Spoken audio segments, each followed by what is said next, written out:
You've seen them on Robot Chicken and on YouTube. And now it's time to animate your own favorite toys. And so, well, here's a tutorial.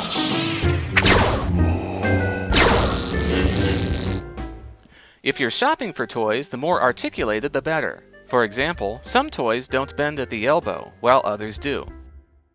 Useful supplies include tacky wax. It's cheap, it's on Amazon, and it has a lot of uses. It holds lightweight toys in place and can be easily cleaned up afterwards. For Mater here, I've removed the original eyes and am using wax to hold on brows and pupils in place. It doesn't dry, so you can animate the features. I use aluminum armature wire a lot too. It works better than other kinds of wire because when you bend it, it stays in place. When a toy can't stand up on its own, wire can hold it up. And clay has a lot of uses, such as eyelids for blinks.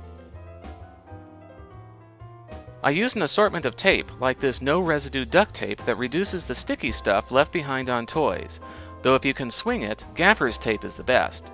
Art tape is a lightweight option, masking tape also doesn't leave a residue, and this double-sided duct tape is good for holding toys together. And of course, hot glue. Something easy to start with is just to roll a toy across the frame.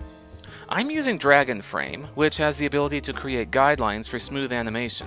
But if your software doesn't have that, try using dry erase on the computer screen. The idea is to move it along smoothly. This is on 2s at 24 frames per second and took about 10 minutes to animate. This one is on 1s and took about 20 minutes. It's worth the time to get that smoother look. Now for toys that can stand on their own.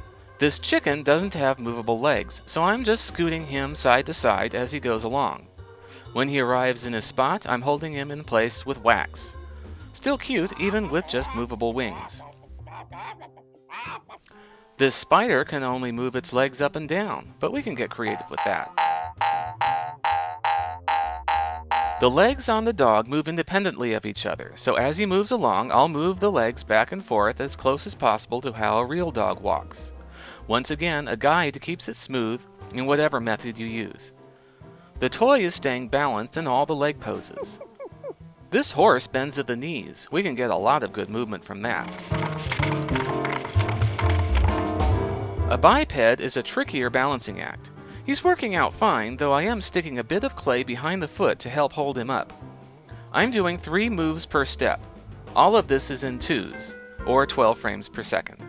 And finally, this creeper has funny anatomy, so I'm going to do a simple up and down step for him.